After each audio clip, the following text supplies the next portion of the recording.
एकात्म मानववाद के प्रणेता पंडित दीनदयाल उपाध्याय जी की जयंती पर पंडरिया विधानसभा की विधायक भावना बोहरा जी का लिखा आलेख नए भारत के निर्माण की राह दिखाने वाले पंडित दीनदयाल उपाध्याय।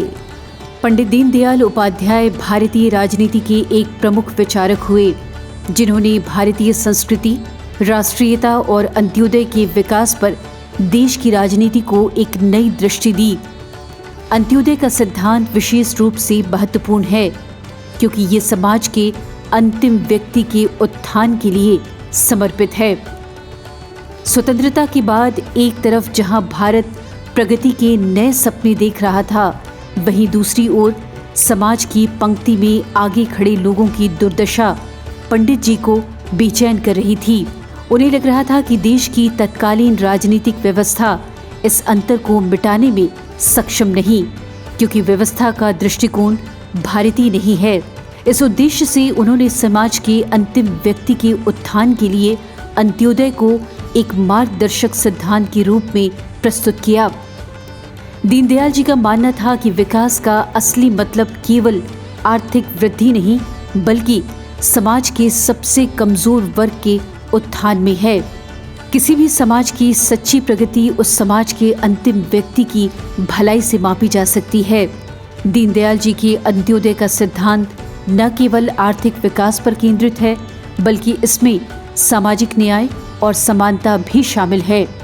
उपाध्याय जी का मानना था कि जब तक समाज का अंतिम व्यक्ति अपने अधिकारों और संसाधनों से वंचित रहेगा, तब तक वास्तविक विकास संभव नहीं।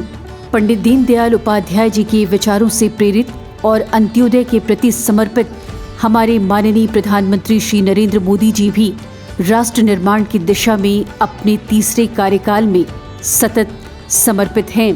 विगत 10 वर्षों में श्री मोदी जी को सरकार ने देश के अन्नदाताओं के लिए किसान सम्मान निधि के माध्यम से प्रतिमाह 6,000 रुपए की राशि सुनिश्चित की है, जिसके माध्यम से 2.25 लाख करोड़ रुपए सीधे किसानों के खातों में जमा हुए हैं। इसके साथ ही श्री मोदी जी के नेतृत्व में 25 करोड़ से अधिक लोगों को गरीबी रेखा के बाहर निकाला गया। इसके साथ ही लोकसभा और सभी राज्य विधानसभाओं में महिलाओं के लिए श्री मोदी ने 33% आरक्षण की सौगात दी। 3 तलाक से मुस्लिम महिलाओं को आज़ादी दिलाने से लेकर गांव गरीब मजदूर तक ढेरों योजनाएं संचालित कर माननीय श्री मोदी जी ने सबका साथ सबका विकास के लक्ष्य को धरातल पर साकार किया। छत्तीसगढ़ में इसी अंत्योदय के विचार पर चलते हुए भारतीय जनता पार्टी ने प्रदेश के जरूरतमंद लोगों के लिए 1 किलो चावल, निःशुल्क नमक, आदिवासी अंचल में निःशुल्क चरण पादुकाओं का वितरण समेत अनेक योजनाएं संचालित की। इसके साथ ही आज माननीय मुख्यमंत्री श्री विष्णुदेव साय के नेतृत्व में प्रदेश की 70 लाख माताओं बहनों को प्रतिमाह 1,000 का आर्थिक सहयोग और 18 लाख जरूरतमंदों के लिए प्रधानमंत्री आवास समेत कई महत्वपूर्ण निर्णय लिए गए हैं। आज छत्तीसगढ़ का नेतृत्व भी एक ऐसे ही मुख्यमंत्री विष्णुदेव साय जी के हाथों में है, जो अंत्योदय के प्रत्यक्ष प्रमाण हैं। वो आदिवासी समाज जिसे पंक्ति में सबसे पीछे समझा जाता था, आज वह हम सभी छत्तीसगढ़ वासियों का नेतृत्व कर रहे हैं। पंडित दीनदयाल उपाध्याय जी के सिद्धांतों में स्वावलंबन की भावना निहित है। ग्रामीण विकास और आत्मनिर्भरता पर जोर दिया।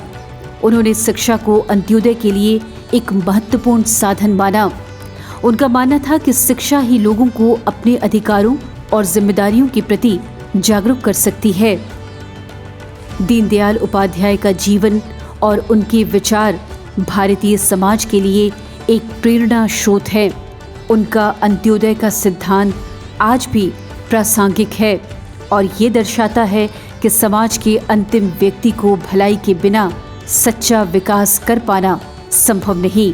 उपाध्याय जी की सोच और दृष्टि हमें ये सिखाती है कि एक सशक्त और समान समाज की स्थापना के लिए हमें मिलजुल कर प्रयास करना होगा। उनके विचारों को अपनाकर हम एक ऐसा समाज बना सकते हैं जहां हर व्यक्ति का सम्मान हो और हर किसी के अधिकार सुरक्षित हों। भाजपा संगवारी से जुड़ने के लिए इस चैनल को सब्सक्राइब करें और बेल आइकन पर टैप करें। लाइक और शेयर करना ना भूलें।